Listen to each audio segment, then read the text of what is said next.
What's up, guys? Welcome to another episode of the Ironheart Podcast, the podcast about filmmaking, TV marketing, and mostly TV production. My name is Lungile, and I'm super excited to do another episode for you guys. Okay, so in today's episode, we're going to be talking about how to employ and manage interns in your business for the very first time. So if you run a business or a creative business, listen up, this is for you. You've always wanted to hire people for your business and you've always been on the edge and you don't know what to do, listen up because I'm about to drop some bombs and some nuggets that you will like. Okay, so I had the opportunity to hire and manage interns for 9 months. And it was a really, really great experience, challenging. You know, we had a lot of challenges, a lot of good things that happened, and a lot of things that I think some of the things, mostly they were good. So if you are looking to hire people for your business, you know, it's always nice to start with interns. You know, they're a little bit cheaper, but they are a lot of work. You have to train them, manage them, and all of that stuff. Okay. So I had the opportunity to hire interns for my business for 9 months, and it was a great experience. So the first thing I did, obviously, before I had to hire interns, I had to make a job post. I had to post it online and get a whole bunch of emails. You know, I get 200 emails, and I had to actually, in fact, I had to take down the post really quickly because it was too many people, and I only needed 2 interns. But I dropped the post, and then I started sifting through the CVs, and I cut it down to 15 people, and I interviewed all of them. And eventually I picked the best people and I employed them, gave them contracts. Okay. So these are the things that I learned when I was hiring them. So first thing I learned, especially in the film industry, a lot of these film schools don't really teach people what they actually do on the job. So it's pretty sad, but one thing I noticed, the interns were not, you have to teach them a lot of stuff, the things they learn and things they do in the real world didn't correlate, I don't know what the word is. So I had to teach them a lot of stuff in terms of the business processes. I had to train them from editing to writing scripts to coming up with concepts for my production company and stuff like that.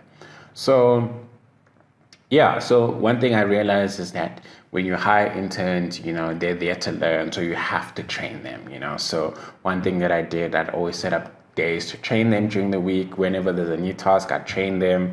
And then even when I train them, I'd record that training video and save it somewhere on a Google Drive so they can rewatch it if they need to rewatch it. But also, I recorded the training just so that if one of them leaves and I have to get new interns, I've got videos that I train them in terms of the different processes of the business.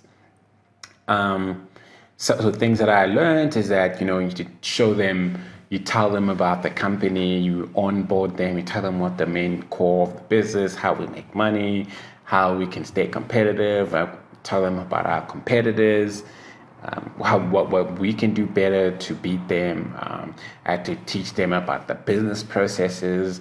I literally, when you work by yourself, everything is in your head and you know how to do it. But when you have to tell someone, it just helps you actually type it down and write it down so you can teach it to someone else, And that's what I had to do. I had to write down everything I do in the business and teach them the different processes, from researching, coming up with concepts, writing scripts, doing research, reaching out to clients, editing, logging content, finding music. So there's so many things I had to teach them. And yes, it was a lot of work, but eventually, after teaching them all these different processes, they got better at them and they could just do those things by themselves. So one thing, people think that when you hire an intern, they're just going to get there and be amazing. And that doesn't really happen a lot. I really had to put in time to work with them. So I would tell them during the week, on Monday, this is what we're going to do this week. And then I'd brief them for the day. From today, this is what you're going to do. And I'll rework at 3 o'clock. And the interns were working remotely, which was different, but it was still fine because we met on Zoom. And I'd brief them in the morning and say, this is what you got to do today. And I'd check their work at 3 p.m. So I did that every day where I briefed them in the morning and I checked their work at 3 p.m. and give them changes. So a lot of things I learned was like to giving feedback, and learning to be patient, learning to be stern, learning how to teach people. It's a lot of teaching. It's a lot. And you have to make time for them, in between all the business processes and running of the business. It's actually a lot of work. But once you've taught them a lot of stuff and they've gotten the hang of things, they really help you in your business. They really help you in terms of you being able to take on more work, starting to scale your business, because, as a business owner or as a freelancer, what sucks is when you're alone, you can't be at 3 places at once. You can't take on more work.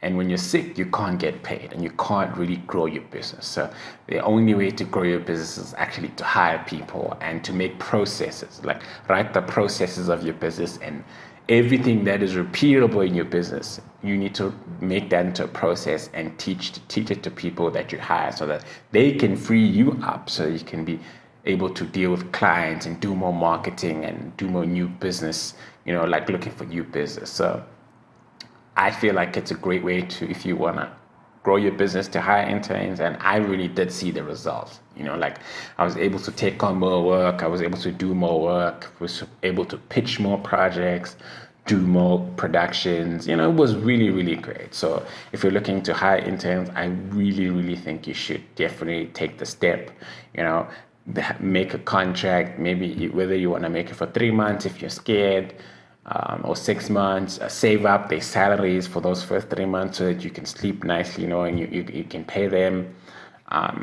They can work remotely. Some of them have their own laptops, so you can provide laptops for them. Another thing is you can get internet routers for them if they don't have internet at home. That's what I did. I got internet routers for them.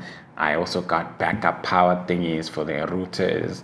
Hard drives, especially in the film industry, you work with a lot of content and footage. So it was a lot of dropping off hard drives and having them work off the hard drives.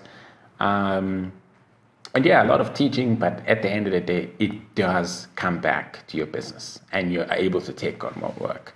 And that's what happened with me. And I really enjoyed the process. And I'm also looking to hire more interns further going into the future, and also start hiring people on a more contract basis or permanent basis, because hiring people is different. Everything they do is what you tell them. Being a boss for the first time is nerve-wracking. You have to be stern, you have to be patient, you have to be empathetic. You also have to understand people are sick. It's a lot of things. It's a lot of work to manage people, but it can be really, really great. And it can benefit your business a lot, because you don't want to be doing everything in your business all the time, because that's not how you scale. You scale by hiring people. Anyway, that's just my perspective. I don't believe in working by myself in that business anymore. I believe in growing the business, scaling, hiring more people, and growing the business, and eventually getting to the point where I'm just doing the marketing, and maybe even just not doing the marketing, hiring a marketing person and a salesperson so I can grow the business and focus on the bigger picture and new opportunities. Anyway, hope you found this video insightful, helpful, and if you're looking to hire someone, hopefully I've convinced you a little bit. But yeah, I think it's really, really great if you really want to grow your business, and if you're still a freelancer and you want to hire people, can really, really, really be beneficial, And working remotely can also help if you don't have an office, and buying internet routers for them. And you're also creating jobs for other people, for young people. So it's a really great thing to do. So if you're thinking of that, and if you have questions, you can drop comments below and I'll try to answer them. If I can, I'll answer them in another video. But I think, getting interns for your business is one great way to grow and to scale. And it's like a step up to being able to hire people on a contract basis and on a permanent basis. But yeah, I think that was a really great experience. And I'm also definitely looking to hire more people for my business and managing them and learning how to manage them. In fact, look, I had to read a lot of books about management and dealing with people. It's not easy. It's a little bit more complex, but at the end of the day, it is very beneficial for your company to scale and grow. Until next time, guys, I'll see you in the next video. Peace out.